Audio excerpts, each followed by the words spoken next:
Bismillahirrahmanirrahim. Assalamu alaikum. And hello and welcome to my show, ladies and gentlemen. Today we have the privilege of sit down with someone who is dedicated to helping people live positively and powerfully. A man of many talent, a thought actor, and entertainer and Rex as Chris and Rex. It is a pleasure to have you here with us today. Let us dive right in and get to know you and your inspiring journey a little better. Hello, sir. How are you? I'm excellent, and how are you? Sir, yes, sir. I am good. So my first question is. Let me just say that I hear some noise or music or something coming from your microphone. I don't know if you want that to happen or not. I don't hear it now. I'm so pleased to be here with this amazing young man. He's Alamdar, and it is a privilege. There you go, Alamdar. Can I ask you a question first? Now Yes, I sir. hear the music again. Now I hear the music again. Yeah, yeah. And my question is, could you please tell us a bit about yourself and your background? Well, thank you. I am an actor because you wanted to ask me about some of that. I'm a speaker. I travel the world, both online and in live events talking, and I'm an author of the book that you see behind me, Life on Your Terms, which is a roadmap for how you become the kind of person you want to become so you can do what you want to do to have what you want to have. And so my background has been since I was a child, maybe your age or even younger. I don't know how old you are. I was going to ask that, but I started having my mom read to me books like Think and Grow Rich and the Bhagavad Gita and different um, inspirational books from different people, and I made a study of that almost all of my life. I mean, I started at 6 and continued, and I started reading them mostly on my own by the time I was 11. So my goal in life had been to be an actor and to be a mystic, and I've done both, or I am doing both.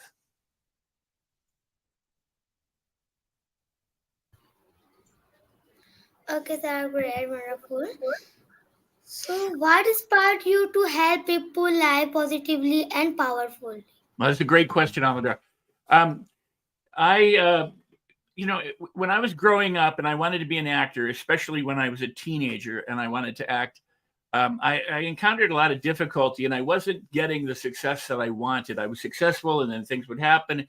It seemed like I would take a step forward and then two steps back.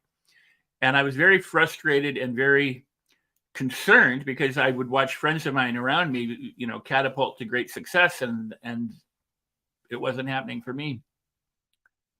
So I really wanted to study it and figure out what was happening, and then through a series of disasters, you might say, or calamities, or tragedies, or events that most people wouldn't want, I discovered that if I were going to make anything happen, it was up to me. It wasn't about things coming to me or happening for me as much as it was about what could I do to create them. Kind of like what you're doing right now.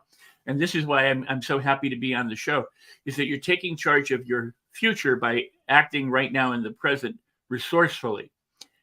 So you are paving the way for your future success by being successful at what you do in the present. So when I discovered how horrible things could be, and then I made it through them, I just decided, if I could do that, if I could help another person get through that would be worthwhile. And that put me on that path ever since, where I went, I've learned some things, I've done some things, I've experienced some things. If I could share those things and help one person or billions of people, then it would be truly good. And that's what I've been doing ever since. I've been doing it nearly 50 years now.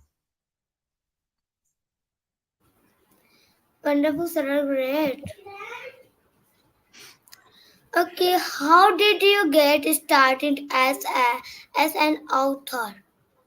Well, as an author, what I did simply was I decided I wanted to write a book, and I've written a lot of books. I haven't published all of them, and I but I wanted to share what I know, and I put it down in different manuals. I've got the Ultimate NLP Home Study Program, which is one of the most coveted manuals in the world, is my manual for that program.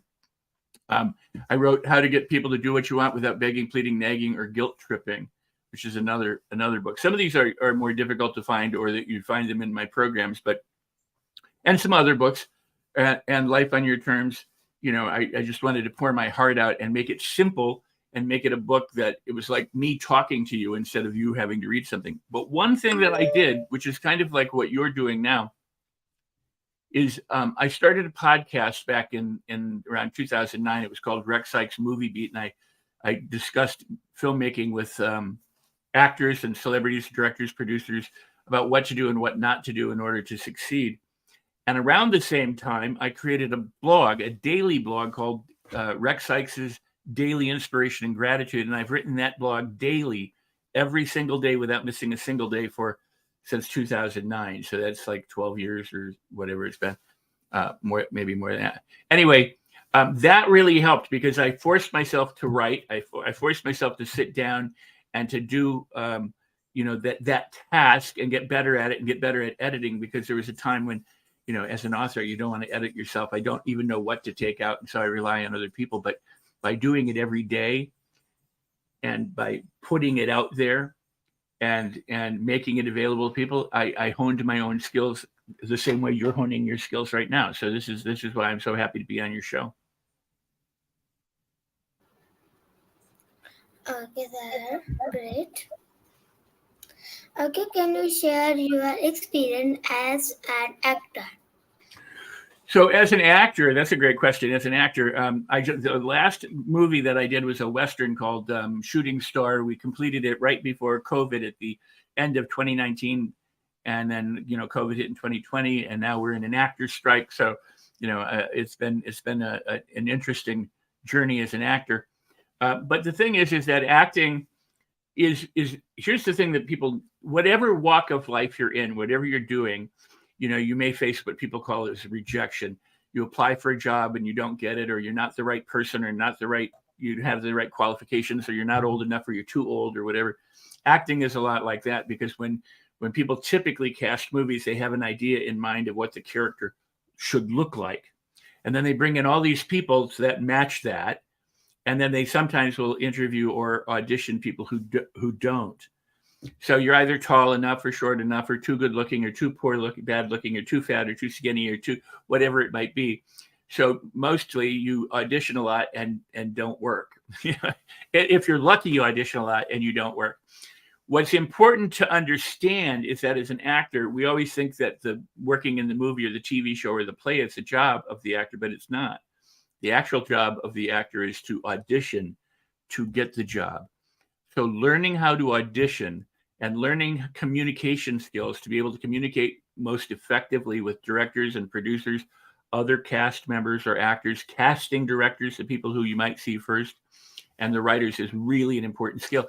And those skills, communication and the ability to do a successful interview, for example, for a job, whether you're the boss or you're the employee, whether you're the entrepreneur or not, the ability to communicate and to know how to perform when you need to perform is what acting is all about. Because when the camera goes on and the director says action, you have to do what you've learned to do in front of the camera and do it successfully so that they're pleased with you, and don't fire you. Well, the same thing is true when you audition for a job, or when you interview someone for a job, or when you create a new experience as an entrepreneur. So all of these skills really go together. And I learned so much from acting in the film business that I share in my book and in my programs, because it's truly, it's a very difficult profession, but then so are most professions.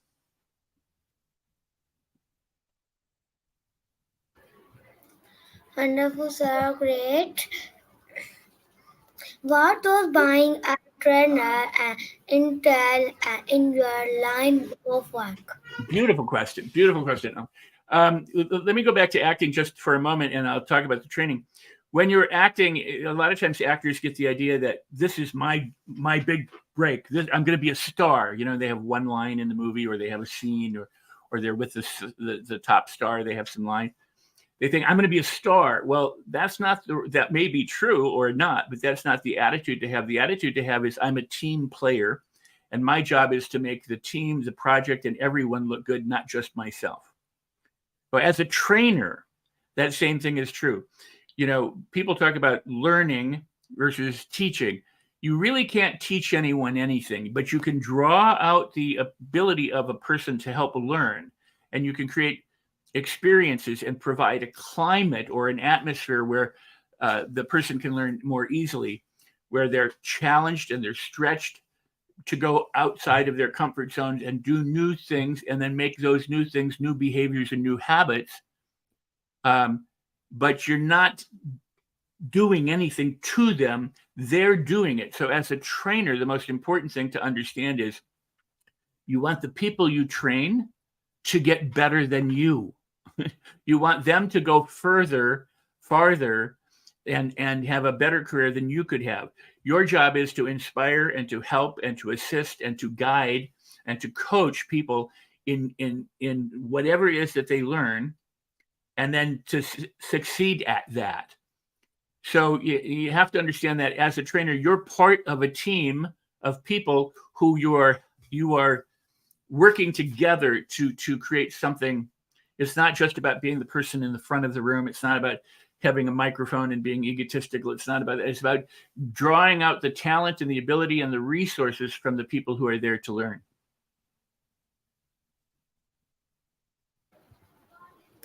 Okay, sir, great. Okay, what motivates you to strive for the best in life? Well, that's another great question. Our brain does two things. It keeps us alive and it helps us to thrive. And the brain is always learning and growing if you always give it something to learn and grow. Like a muscle, if you use your muscle, it can grow. If you don't use your muscle, it can atrophy or it can get weak. So what motivates me is to stay strong in my mind, in my spirit and heart, in my emotions, in my speech, in my behaviors, and in my pocketbook, in everything I do, to be the best that I can do. That doesn't mean struggling and working hard and risking and taking chances, although it could.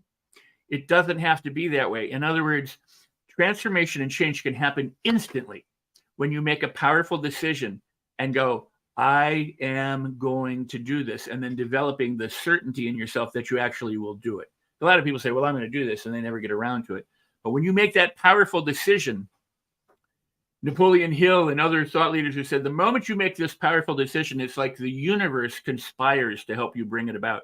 That's when, because what happens is you start activating the parts of your brain that allow you to notice opportunities and resources and possibilities that you wouldn't otherwise notice. And you start to attract and find the people who can help you and whom you can help. So it becomes this thing that you work together in harmony and synergy. So it can happen instantly like that when you make that powerful decision. But if you don't make the powerful decision, or if it doesn't happen instantly, then it is doing the correct things repeatedly, consistently, for long enough until those things become a habit. And my thing has always been, don't punish yourself, don't blame yourself, don't beat up yourself, don't, but if you understand how the brain works, you can do this with fun, with ease, and with pleasure. So for an example, if you wanted to learn how to juggle, you have to understand that when you juggle the balls, you're going to drop some. That's just part of juggling. No matter how good you get, you may always drop a ball. So you have to get over that. And then it's just practice. And if you really love to do it and you really want to get good, you will get good sooner or faster and more easily than if you hate juggling or don't want to do it, or you make all of it a problem. If you go, oh my gosh, I'm dropping balls, I can't stand this, I'm not coordinated. But if you go, wow, I really love this, I'm getting better, this is fun, I'm a great juggler, I can do this. Oops, I dropped the ball. Okay, that's part of it. Then you grow and you change easily. So what people need to do is understand that while change can be instant, it isn't always. In the same way, when you plant a seed in the garden, it takes a while to grow. So let it grow. And if it doesn't happen instantly, then do those things that you can, but do them playfully, delightfully, consistently, repeatedly, correctly, and for long enough. Great question. Wonderful answers are great. Thank you, Oliver. Okay, sir, could you describe your approach to helping others lead a better life? Well, pretty much I just have. My approach is to understand that if you're working with me, if I'm coaching you or we're in a training together, whether it's online or in person, and people fly in from all around the world to travel to journey with me and to have me train them or coach them, or that we meet online like this on Zooms, um, that we're working together in harmony and that I am in the boat with them and we're all moving in the same direction. The goal is to have everyone get in the boat and move at the same speed and leave no one behind. So that means being able to assist the fastest or assist the slowest. Sometimes, you have to make adjustments so that everybody travels at the same speed. But the most important thing is when your mindset is right and your attitude is right, because attitude is the number one predictor for success in all areas of your life. When your attitude is right, nothing else matters, because your attitude, your certainty, your devotion, your passion, your positivity will see you through when times get tough. So you want the right attitude, and then you want the attitude of gratitude, meaning that it's all good. So when you make a mistake, if you drop the ball while juggling, that's part of the process. If hard times fall on you or you have problems in life, those are learning experiences that help you grow stronger, that help you to leave your comfort zone and help you to pay attention if you're willing to. Because some people don't. Some people wallow and they get, put on blinders and they get defeated. But if you're willing and you're open, then what happens is you see more possibility and more opportunity and more resources because of the hardship or the difficulty. So I'm like a tour guide. If you and I go on a path and I say, oh, look at that beautiful waterfall over there. Look, oh, isn't that pretty? I point out some really nice things. I go, oh, look out for that hole. You don't want to step in that hole. You want to go around it on that side. Be careful. Oh, look at that beautiful bird that just flew by. Did you see that? In other words, it's about the journey and how to enjoy what you're doing while you're doing it that gets you to the destination successfully. So whatever your goal is in life, whatever your ambition, whatever your dream is, whatever you want to accomplish, you got two ways of doing it. You could struggle, you could really work hard, you could sacrifice all your time and all your money and all your energy in your relationships, or you can do it playfully, lovingly, have fun with it, delight in it, and move faster and swifter and easier. And that is my approach to life, is let's have fun getting to where we want to get so that we enjoy it all the way along the way. Okay, sir, wonderful. Okay, what are some common challenges people face in their pursuit of positively and personal growth? Wow, that's a beautiful question. Thank you for asking that.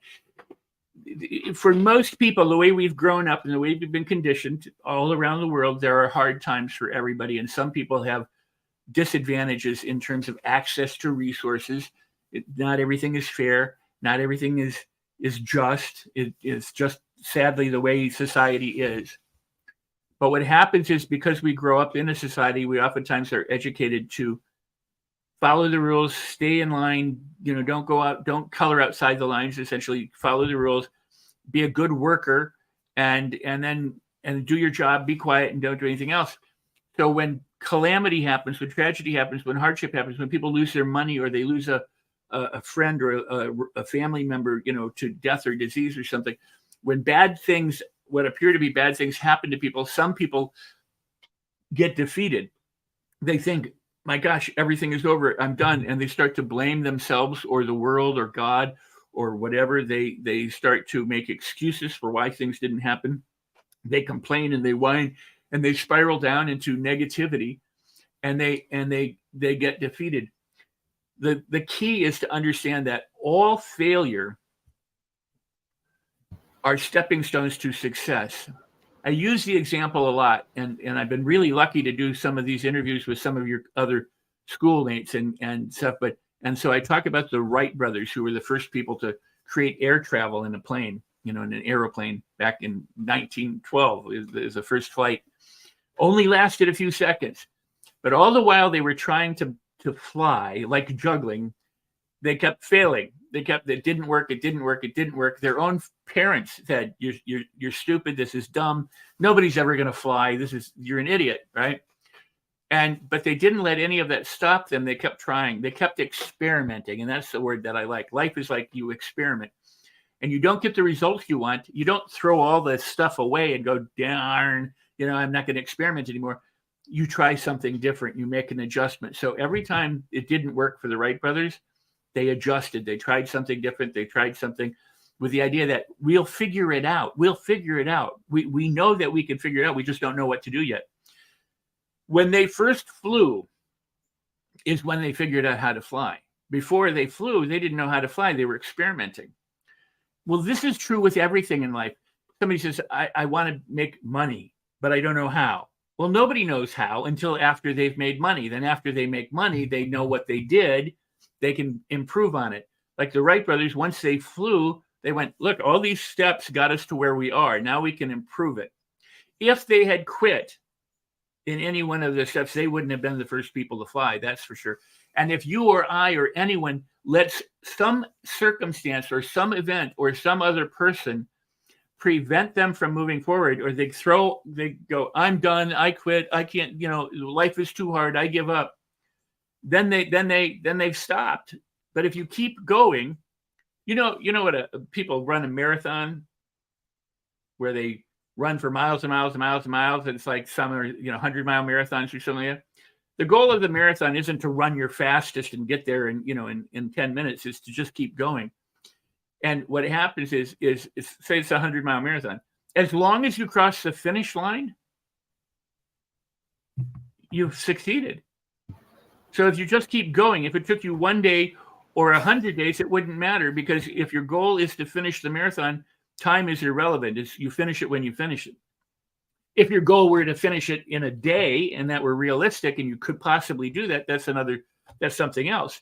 But the point is people set up artificial deadlines and artificial rules where they sometimes can't possibly win because they're not realistic. But if you can be realistic and go, as long as I'm moving forward, as long as I'm making adjustments, as long as I keep my attitude positive and I'm doing a little bit on my own behalf, you will succeed. If you're in a boat rowing and you're rowing, if you stop rowing, you're not going to get anywhere. But as long as you can continue to row, you'll gradually make progress. Yes, sir. Wonderful. Okay. Can you share one of your most impactful success story? I'll tell you. I'm going to give you a silly one, but I want it to be careful, and because there's a good side to it and a weird side. I was in a coffee shop looking through a magazine, and I saw a woman that I knew, and I was like, I am going to marry that girl. I'm going to marry that girl. I'm going to marry that girl. The next time I saw her, I said, hey, will you go out with me? She said, yeah. And I was like, whoa. So suddenly we were in a romance. And we had a good romance for a while, and then it ended. Now, all these years later, I am so glad I did not marry that girl. I am so glad I didn't marry her. It wasn't about that. What I'm trying to say is, when I went, I'm going to do this, it empowered me to be polite, but to ask. She said yes. If she'd said no, I'd have said okay. But the point is, it wasn't about, I didn't make her do anything. But it opened up for me the idea that I could have this, which I had never thought about before. But at the same time, what I got wasn't something that I really ultimately wanted. So you have to be careful what you wish for, because you can get it, but it may not be the best thing for you. But you'll learn from that. When our relationship ended, I was destroyed. I was devastated. I was upset that it was ending, and for a number of reasons. But in the long run, I'm far better off without that relationship, not because of the person, but because of the relationship that I had afterwards that resulted in the children that I do have. And for that, I'm truly, truly grateful. So, but I mean, I've had students who've had nothing, who've gone on to great wealth. I've made money, lost money, made money, lost money. I mean, it happens, so you can do anything you put your mind to. And I've got students who were not famous, who are now very famous. I don't typically talk about them. But my point is that you can do virtually anything within the realm of the physical laws of the universe. I'm not saying you can walk through walls or suddenly become invisible or something like that. But if you put your mind to it, you can have success instantly or through time. It doesn't really matter as long as you get to the destination and you've enjoyed it all along the way.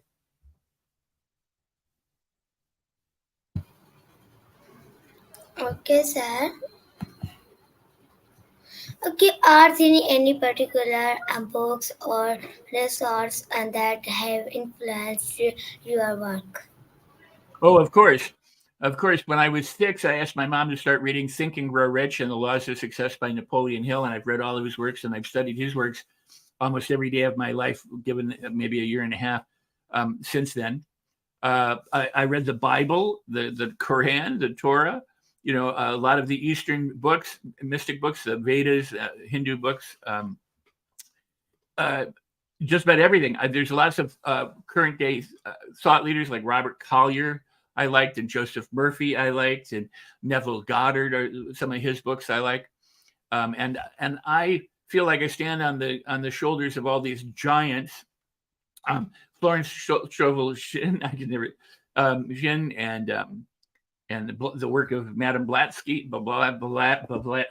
Blavatsky. There's so many wonderful people who have written such wonderful books, and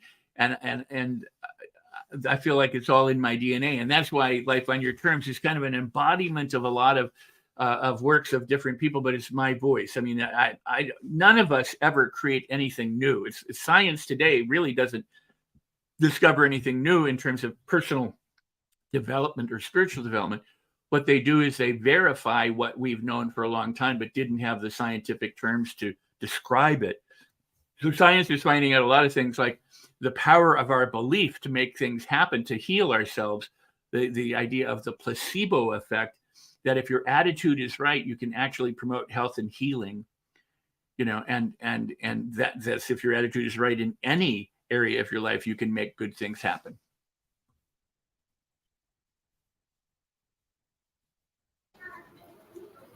Okay, sir, wonderful, very, very wonderful, great.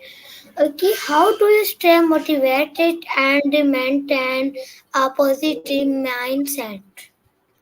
Well, I think for everybody, here's something, is to practice gratitude, meaning be appreciative of all the things that happen in your life, both good and not so good. If you can celebrate all of it, then all of it becomes a blessing for you. If you only celebrate part of it, then part of it will be a blessing and part of it will always be whatever a problem.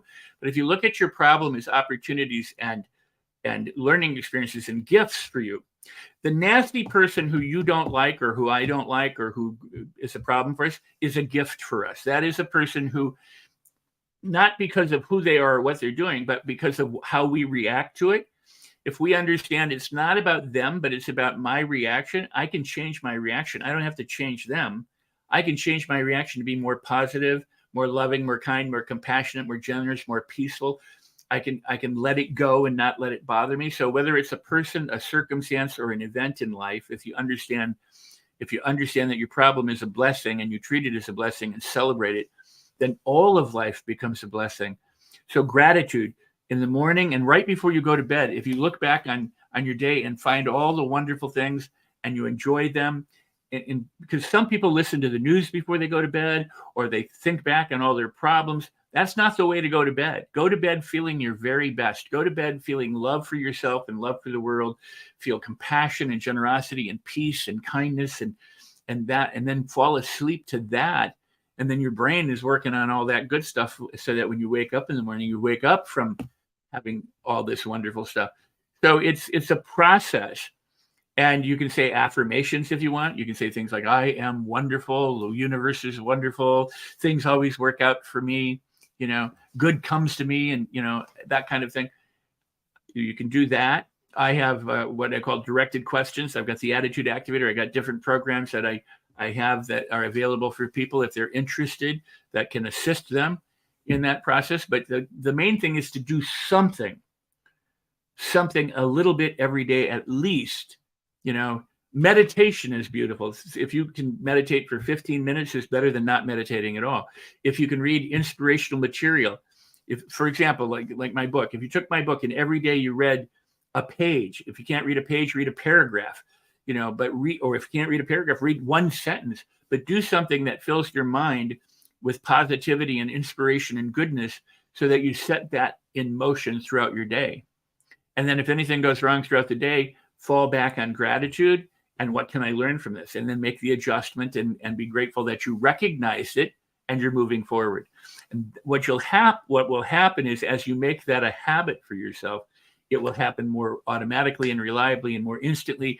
And you'll have gone from being not so motivated, not feeling so good, and not having such a good life to finding out that, wow, it's a whole lot easier than I ever could imagine to change and to feel good and to transform.